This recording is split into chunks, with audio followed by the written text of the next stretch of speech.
So, welcome students. Let us start with the new book that is about the general medical microbiology. जो हमारे दूसरे lectures हैं वो पैरास्टोलॉजी के बारे में हैं और इस बुक में हम स्टार्ट करेंगे मेडिकल माइक्रोबायोलॉजी के बारे में, जो कि कवर करेगी सबका जनरल पार्ट, राइट। तो सबसे पहले जो चैप्टर है इसमें है इंट्रोडक्शन एंड द बैक्टीरियल टैक्सोनमी। तो यहाँ पे इस बुक में हम बात करते हैं बैक्टीरियोलॉजी की, वायरोलॉजी की, जनरल मेडिकल माइक्रोबायोलॉजी की, ये सारी चीज़ें हम कवर करेंगे। तो यहाँ पे let us take some marker. Okay, so medical microbiology, you can if you want to increase the speed, then you can use the setting of you can change the setting in the YouTube system. So medical microbiology is a branch of medicine that deals with the study of microorganisms. We all know that in this we study microorganism, those organisms which we can't see with our naked eyes, हमें अपनी आँखों से दिखाई नहीं देते हैं, and their role in causing the health and disease. So these organisms, they are not only causing diseases, ये सिर्फ बीमारियां ही नहीं करते हैं, but they are also important for the health, right. It also concerns with the diagnosis. तो ये जो medical microbiology है इसमें आप माइक्रो ऑर्गेनिजम्स पढ़ रहे हैं, वो किस तरह हेल्थ और डिजीज़ में हेल्प कर रहे हैं। It concerns with the diagnosis, diagnosis कैसे करेंगे, ट्रीटमेंट कैसे करेंगे और प्रिवेंशन कैसे करेंगे ऑफ दीज डिजीजेस। तो जो डिजीजेस माइक्रो ऑर्गेनिज्म से हो रही हैं उनकी आपको डायग्नोसिस यानी कि पता कैसे करोगे कि किससे कौन सा जो ऑर्गेनिज्म है वो डिजीज़ कर रहा है। फिर आपको ऑर्गेनिज्म पता चल जाएगा तो आप उसका ट्रीटमेंट कैसे करोगे, और फिर अगर उसको हम नहीं चाहते कि वो दोबारा से हो तो प्रिवेंट कैसे करोगे। तो ये जो तीनों टर्म्स हैं, ठीक है, ये आपको पता होना चाहिए कि जो माइक्रोबायोलॉजी है उसमें आप रोल पढ़ते हैं of the micro organisms in the health and disease, उनकी डायग्नोसिस, उनका ट्रीटमेंट और उनका प्रिवेंशन। कई बार स्टूडेंट्स को यही नहीं पता होता कि जब हम पढ़ रहे हैं तो उसमें क्या चीज़ें जो हैं वो याद रखनी है और क्या चीज़ें बुक में से छोड़ सकते हैं हम। So coming to the branches of the medical microbiology एक वास्ट सब्जेक्ट है, उसके छोटे छोटे हिस्से कर दिए गए हैं जिसमें कि हम एक स्पेसिफिक चीज़ें पढ़ते हैं। जैसे कि मेडिकल माइक्रोबायोलॉजी की एक ब्रांच है general microbiology, then comes the immunology. Immunology में आप इम्यून सिस्टम के बारे में पढ़ते हो, जो कि आपकी बॉडी कैसे रिएक्ट करती है for the presence of parasite और बैक्टीरिया और viruses. Then comes the bacteriology, you all know, इसमें बैक्टीरिया के बारे में सब कुछ पढ़ेंगे। वायरोलॉजी में वायरसेस के बारे में, माइकोलॉजी में फंजाई के बारे में, और पैरासिटोलॉजी में हम पढ़ रहे हैं पैरासाइट्स के बारे में। और पैरासाइट्स में भी प्रोटोजोलॉजी होती है और हेलमिंथोलॉजी होती है। प्रोटोजोआ वो पैरासाइट होते हैं जो यूनिसेलुलर होते हैं, बस उनका एक सेल होता है, एक न्यूक्लियस होता है और यही अपना पूरा काम कर लेते हैं। जबकि जो हेलमिन्थ्स होते हैं वो बड़े बहुत सारे सेल्स से मिलके बनते हैं और ये जो है लंबे लंबे वर्म्स होते हैं इस तरीके के, right. So this is all about the medical microbiology. अब जब भी आप किसी चीज़ को पढ़ते हैं तो उसके थोड़ा सा पास्ट के बारे में पता होना चाहिए, हिस्ट्री ज़रूर पता होना चाहिए कि किसने क्या किया, वो कहाँ से शुरू हुई। अगर आपको यही नहीं पता चलेगा कि कोई चीज़ की शुरुआत कैसे हुई है तो फिर उसको बीच में से पढ़ना is very difficult. Now the existence of microorganism was hypothesized many centuries before the actual discovery. मतलब कि कुछ कुछ बातें इससे मिलती जुलती कि माइक्रो ऑर्गेनिजम्स का आइडिया देती हुई बातें जो हैं वो हमारी पुरानी जो बुक्स होती थी उनमें बहुत पुराने टाइम से कुछ कुछ बातें उनमें लिखी हुई हैं कि किसी वक्त बहुत सारे लोग मर गए, उनको कोई ख़राब एयर की वजह से ऐसा हुआ कि एक साथ बहुत सारी डेथ हो गई।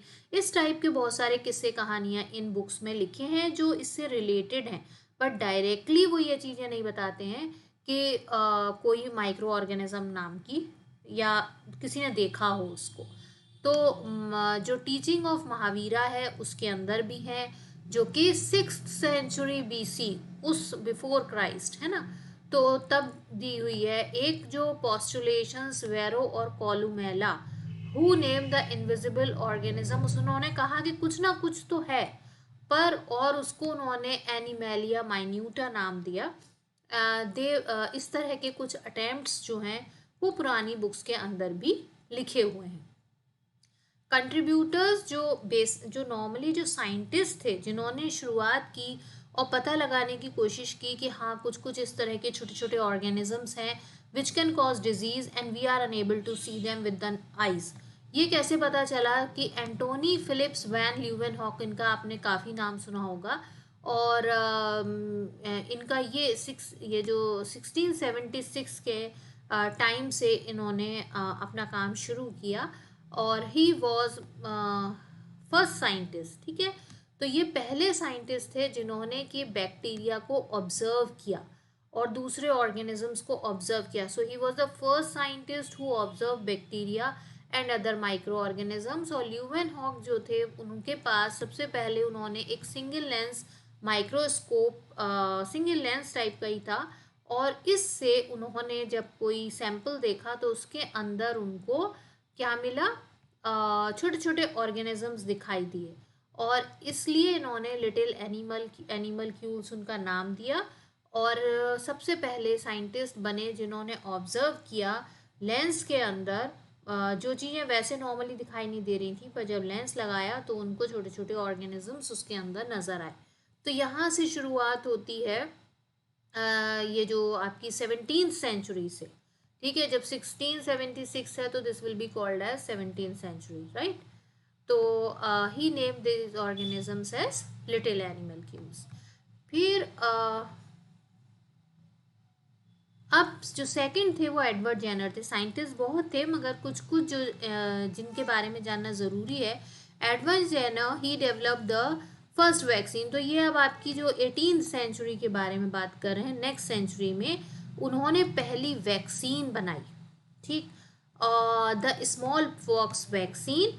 और उन्होंने क्या किया, काउ पॉक्स वायरस था जिसे वेरियोला वैक्सीनी बोला इन्होंने, to immunize the children against the smallpox. Smallpox एक खतरनाक बीमारी थी, सीरियस बीमारी थी, और जो एडवर्ड जेनर थे वो अपना काम कर रहे थे तो उन्होंने देखा कि काउपॉक्स वायरस जो होता है, जो काउज में मेनली डिजीज़ कॉज करता है इसी टाइप की, वो थोड़ा माइल्ड होता है, और उससे जो जब वो ह्यूमंस में डिजीज़ करता है तो उससे माइल्डर फॉर्म की डिजीज़ होती है।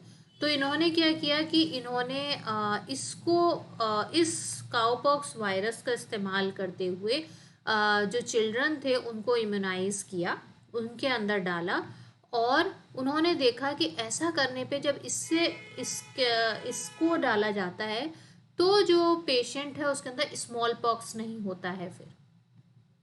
So the same principles are still used today for developing the vaccine, from which the term vaccine has been derived.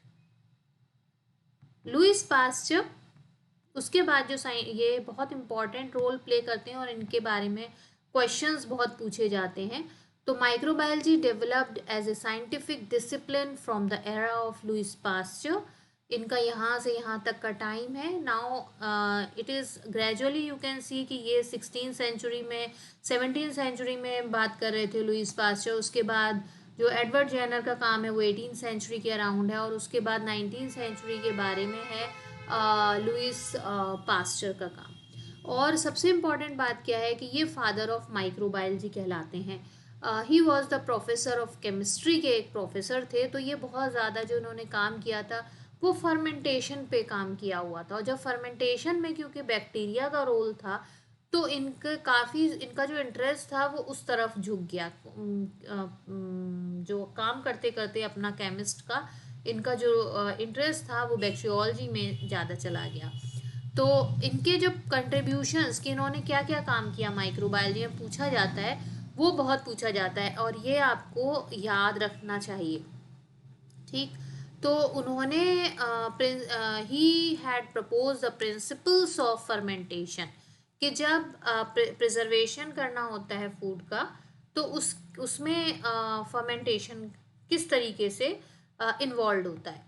He introduce the sterilisation, तो उन्होंने प्रिंसिपल्स ऑफ फर्मेंटेशन दिए थे कि किस तरीके से फूड प्रिजर्वेशन के लिए फर्मेंटेशन का इस्तेमाल कर सकते हैं। ही इंट्रोड्यूस, या उसका क्या रोल होता है। Then he introduced the sterilization techniques and developed the steam sterilizer, hot air oven and autoclave. इन्होंने स्टेरिलाइजेशन टेक्निक्स दी। इन्होंने कहा कि किस तरीके से आप जो है किसी भी चीज़ को बैक्टीरिया फ्री कर सकते हैं। तो स्टेरिलाइज़र बनाया इन्होंने, हॉट एयर ओवन बनाया और ऑटोक्लेव, जिसके बारे में आप आगे पढ़ोगे। इन चीज़ों में टेम्परेचर इतना बढ़ जाता है कि जो बैक्टीरिया है वो उस टेम्परेचर के अंदर सर्वाइव नहीं कर पाता और उसकी डेथ हो जाता है। He describe the method of pasteurization of the milk, कि मिल्क को किस तरीके से एक पर्टिकुलर टेम्परेचर पे और एक पर्टिकुलर टाइम के लिए अगर रखा जाए तो जो उसके अंदर बैक्टीरिया होते हैं उनको मारा जा सकता है। He had contributed for the vaccine development, इन्होंने भी वैक्सीन डेवलपमेंट में काम किया और इन्होंने एंथ्रेक्स की वैक्सीन दी, फाउल कॉलरा की दी और रेबीज़ की दी। तो ये याद रखिए कि अगर आप वैक्सीन के बारे में बता रहे हैं कि इनका वैक्सीन डेवलपमेंट में कंट्रीब्यूट किया इन्होंने, तो आपको ये भी याद रखना पड़ेगा कि एंथ्रेक्स, फाउल कॉलरा और रेबीज़, इनके बारे में इन 3 की इन्होंने वैक्सीन दी थी। काउ पॉक्स यूज़ करके स्मॉल पॉक्स की जो सबसे पहली वैक्सीन दी थी वो एडवर्ड जेनर ने दी थी। उसके बाद एंथ्रेक्स, फाउलकॉक्स और रेबीज़ की वैक्सीन पास्चर ने दी। He disapprove the theory of spontaneous generation of disease, उन्होंने ये मानना था कि डिजीज़ जो है वो कुछ खुद से हो जाती है। And postulated the germ theory, उनका मानना था कि जो कुछ जर्म्स होते हैं जिनकी वजह से बीमारी होती है। ही stated the disease can not be caused by the bad air और वेपर। तो ये जो पास्चर है, इनके जो इम्पोर्टेंट चीज़ें हैं, इन पॉइंट्स को थोड़ा सा अगर हम चाहें तो हम एक छोटे छोटे वीडियोस में अलग से बना के इसको एक्सप्लेन कर सकते हैं, बट इस बुक के हिसाब से तो you have to cover it only like this. Liquid media concept, he use the nutrient broth, उन्होंने क्या किया, न्यूट्रिएंट ब्रॉथ को इस्तेमाल किया to grow the microorganism. तो लिक्विड उन्होंने सोचा कि बैक्टीरिया को कैसे उगाया जाए, कैसे उसको कल्चर किया जाए। तो शुरुआत में उन्होंने कुछ न्यूट्रिएंट लिए और उसे एक लिक्विड में डाल के एक न्यूट्रिएंट ब्रॉथ बनाया, क्योंकि खाना पीना जब तक आप नहीं देंगे कोई भी चीज़ ग्रो नहीं करेगी, मल्टीप्लाई नहीं करेगी। तो उनको ये आइडिया आया और उन्होंने एक न्यूट्रिएंट ब्रॉथ कहते हैं लिक्विड टाइप का जो मीडिया, लिक्विड जो फॉर्म में चीज़ होती है उसको। He was the founder of the Pasteur Institute Paris, तो जो पास्चर इंस्टीट्यूट है उसका वो उन्होंने ही, उन्हीं के नाम पर है और उन्होंने ही उसको डेवलप किया है। नाउ द जोसेफ लिस्टर, तो ये तो हो गया आपका पास्चर के बारे में। एंटोनी वन ल्यूवेनहॉक के बारे में आपने पढ़ा। उसके बाद में आपने देखा कि जेनर थे जिन्होंने first vaccine the.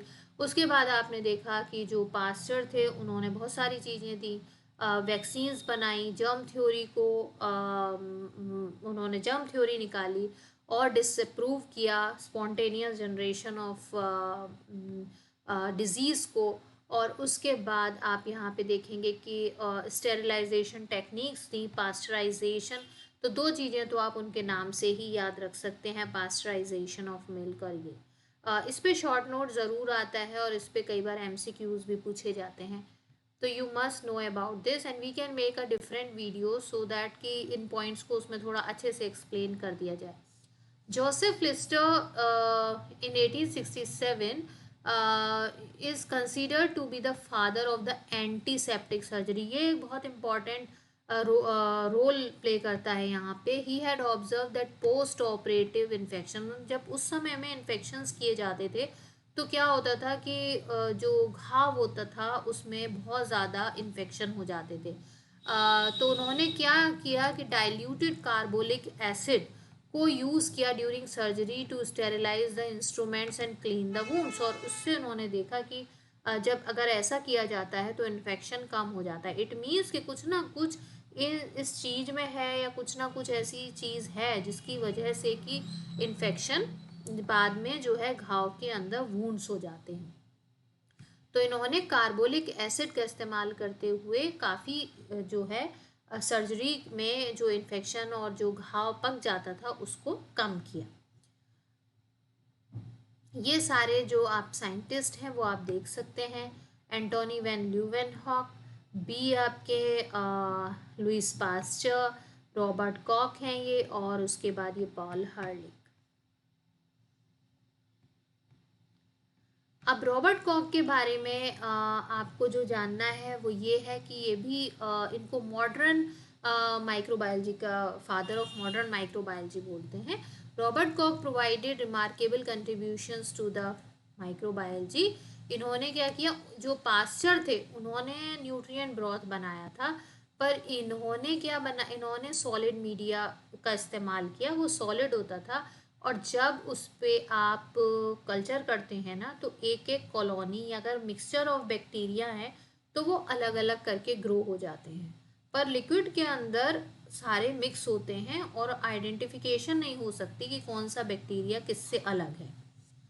He also introduced the method of isolation. तो इसी वजह से, क्योंकि सॉलिड पे ग्रो करेंगे तो प्योर कल्चर आप देख सकते हैं। प्योर कल्चर का मतलब है कि मिक्सचर ऑफ बैक्टीरिया नहीं होते, एक एक कॉलोनी एक एक बैक्टीरिया अलग ग्रो करता है।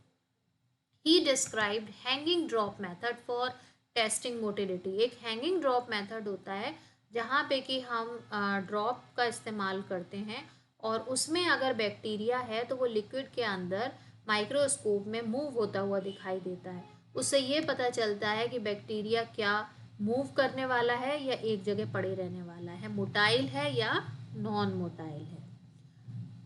Now he discovered bacteria such as anthrax, bacilli, tubercle bacilli। अब जब उन्होंने ग्रो कर लिया बैक्टीरिया को और कल्चर कर लिया अलग अलग, तो उन्होंने फिर उसकी स्टडी की और उन्होंने एंथ्रेक्स बेसिलाई के बारे में को निकाला, और ट्यूबरकिल बेसिलाई को डिस्कवर किया, और कॉलरा बेसिलाई को भी डिस्कवर किया, क्योंकि उनके पास मीडिया था जिसपे कि वो कल्चर कर सकते थे, और क्योंकि बैक्टीरिया अलग अलग ग्रो कर रहा था तो वो उसको पढ़ सकते थे।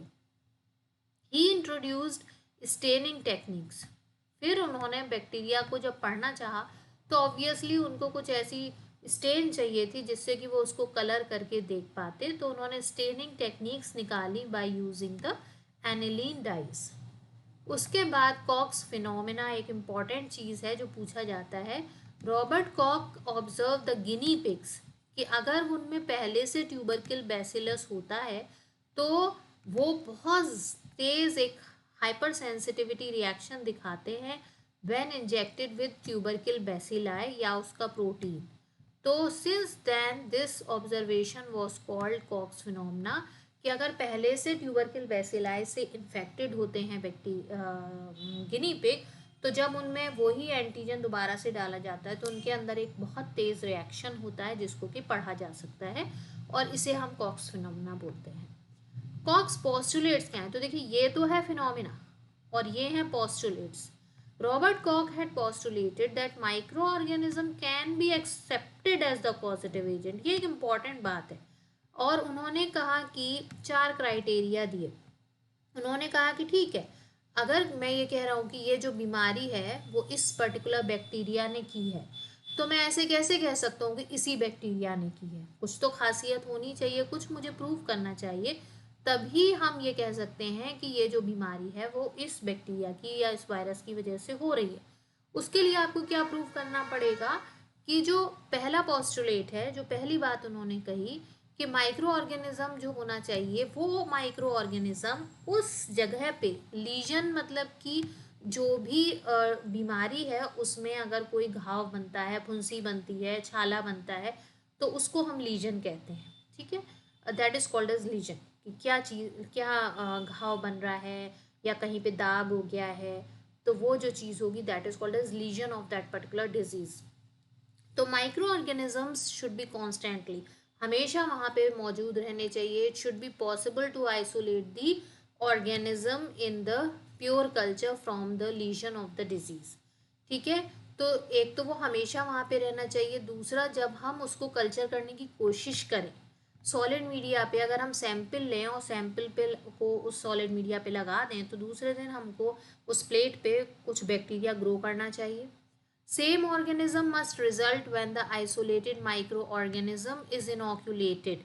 तीसरी बात क्या है कि फिर वही ऑर्गेनिज्म जो है वो आइसोलेट होना चाहिए. Micro organism is इनोक्यूलेटेड.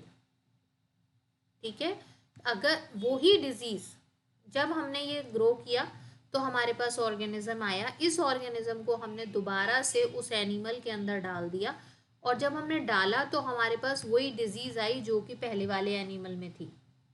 तो अगर सेम साइन और सिम्टम्स आ रहे हैं, इट मीन्स कि यही ऑर्गेनिज्म उस बीमारी के लिए जिम्मेदार है.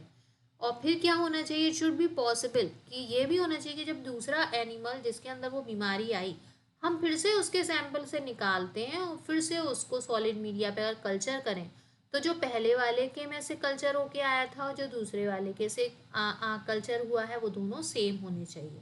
इससे हमें पता चल जाएगा कि यही ऑर्गेनिज्म जिम्मेदार है फॉर द डिजीज.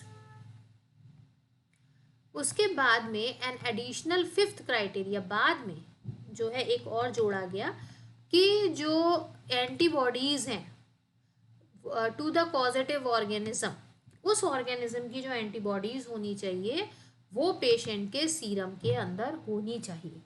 ठीक, exception to the Koch's postulate. पर ऐसा नहीं है कि हमेशा ये चारों चीज़ें हमें दिखी जाती हैं, बहुत कुछ एक्सेप्शंस हैं. वो क्या हैं, it is observe that it is not always possible to apply these postulates. These are some bacteria. मैं कुछ लाइन्स को कई बार बीच में से छोड़ भी देती हूँ जहाँ पे मुझे लगता है कि otherwise it will take a long time. These are some bacteria that do not satisfy. कुछ बैक्टीरिया हैं जो कि सारे क्राइटेरिया फॉलो नहीं करते हैं. वो क्या है, जैसे माइकोबैक्टीरियम लेप्रे और ट्रिपोनिमा पैलिडम. ये दो ऐसे बैक्टीरिया होते हैं जिनको कि आप बाहर सॉलिड मीडिया पे, आर्टिफिशियल मीडिया पे कल्चर नहीं कर सकते. इनको एनिमल के अंदर ही ये अपने को मल्टीप्लाई करते हैं. Neisseria gonorrhoeae, there is no animal model. ऐसा कोई एनिमल मॉडल नहीं है जिसके अंदर कि आप इसे इनोकुलेट करके फिर इसको दिखा सकें कि इसमें भी डिजीज़ हुई है. ठीक है, तो ऐसा कोई एनिमल मॉडल नहीं है जिसमें कि इसको स्टडी किया जा सके या इसको ग्रो किया जा सके. तो ये दोनों जो माइकोबैक्टीरियम लेप्रे, ट्रिपोनिमा पॉलिडम और ये जो हैं ये एक्सेप्शंस हैं. ठीक है, ये आपको याद रखने पड़ेंगे. कॉक्स पोस्टुलेट भी बहुत इंपॉर्टेंट होते हैं, आपको याद रखने होते हैं. तो रॉबर्ट कॉक का काम और पास्चर का काम, ये जो हैं ये पॉइंट्स बहुत पूछे जाते हैं इन द एग्जाम और इन द वाइवा. अब ये बात हो गई. अब जैसे जैसे माइक्रोबायोलॉजी के अंदर डेवलपमेंट हो रहा है आजकल विद टाइम, हम ज़्यादातर मॉलिक्यूलर टेस्ट लगाते हैं. मॉलिक्यूलर का मतलब होता है कि हम जो बैक्टीरिया है उसके डीएनए को देख लेते हैं, उसके प्रोटीन्स को देख लेते हैं, उसके एंटीजन्स को देखते हैं, उसके हम मॉलिक्यूलर लेवल पे चले गए हैं कि वो किस तरीके से बना हुआ है. तो विद टाइम इतनी प्रोग्रेस हो चुकी है कि अब हम ये चीज़ें तो देखते ही हैं पर इस पर भी काम करते हैं. So it was a modification of Koch's postulates formulated by the microbiologist Stanley Falco.